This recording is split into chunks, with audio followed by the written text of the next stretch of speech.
on cable for over a decade Well, now. I think what's really interesting is that it used to be if you had a project, you could pitch it to every network in town.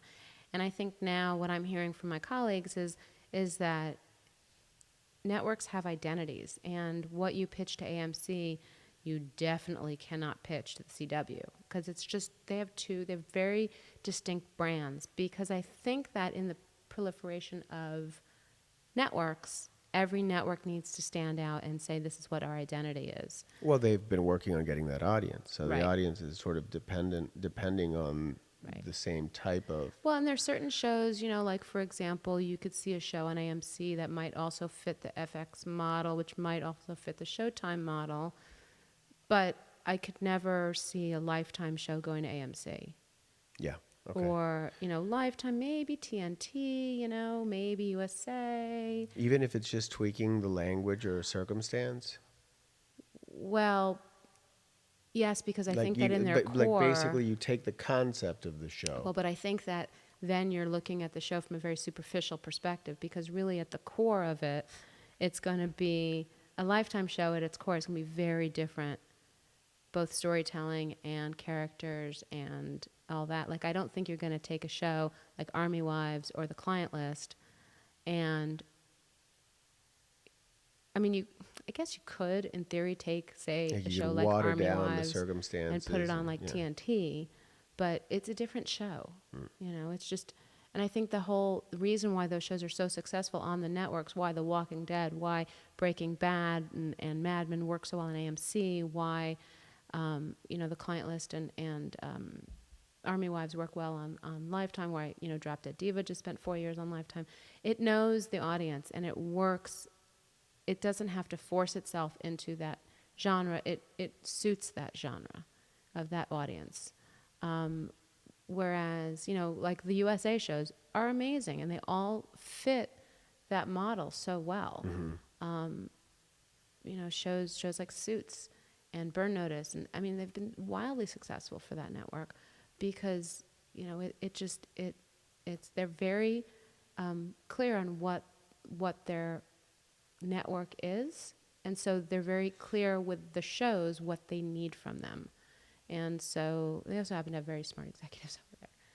Now, with the proliferation of different cable networks adding to the 4 broadcast networks, there's a larger hiring pool as well. So that that's but there's something like 30 something networks that are now doing scripted programming. I mean, E is doing scripted programming now. And We and BET and TV Land and I think eOne is even starting to look in scripted. I mean, places where you would never think to go are doing scripted programming now. And I think in 5 or 10 years, you're going to see some of those networks are going to be really successful. Some of them may falter a little bit, but some of them may be really successful and become the next destination programming. Well, then this is a great segue into what you do.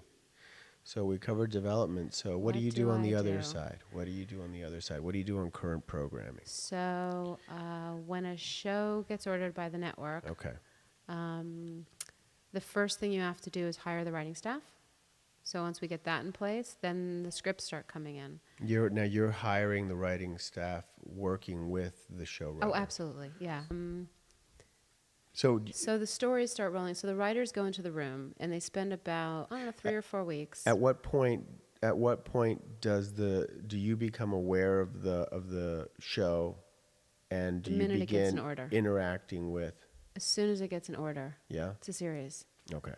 When I was at Sony, we used to get involved in the sense of reading all the pilots and watching all the cuts and sort of becoming aware of what the shows were, and then internally we would all kind of horse trade and figure out who wanted to cover which show, and I want this one, you want that one, and then just end up getting whatever we got. But so what happens is when a show gets started, the writers go into the room for a couple of weeks and they start breaking stories and then come to us and pitch, here's what the season arc is going to be.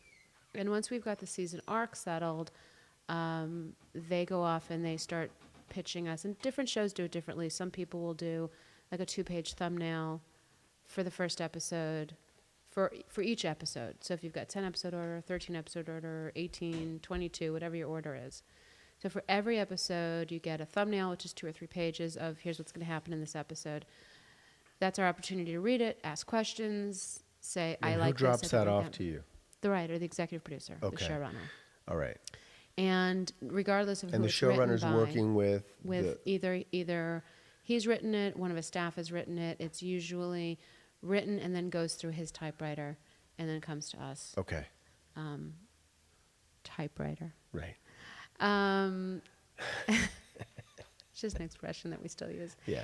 And then we look at it and we give notes, we have thoughts, we have conversations about it. Then they go off and they go write the outline. And then the outline is 10 to 15 pages and it breaks it down, Act 1, Scene 1, Scene 2, Scene 3, Act 2, blah, blah, blah. Mm-hmm. And it walks you through what the script is going to be. And again, the process, we look at it, we read it, we give notes, we ask questions, change this, don't change that, I don't understand this, explain that. And then they go off and write the script. And then the same process, we get the script. We go through the notes, change this, change that, this doesn't work, I don't understand, how come? Wouldn't this be a better act break? You know, all that stuff. And you're managing this traffic. No, yeah, I'm the person. Well, at eOne, I'm a department of one, so I'm basically doing everything. Okay. I'm hoping that they'll let me hire somebody. All right. And then managing, you know, sort of working with the network and making sure that they're getting what they like and that they're happy with the product as it's coming in. And they go through a notes process as well. And then when it goes in front of camera, it's watching the dailies and talking to the line producer and making sure that they're staying on schedule and on budget. And you know, your production executive will talk day to day about the below the line stuff of, well, there was an insurance claim today because the gaffer broke a fingernail and had to go to first aid, and you know, sure, that's not the stuff that I necessarily get involved in.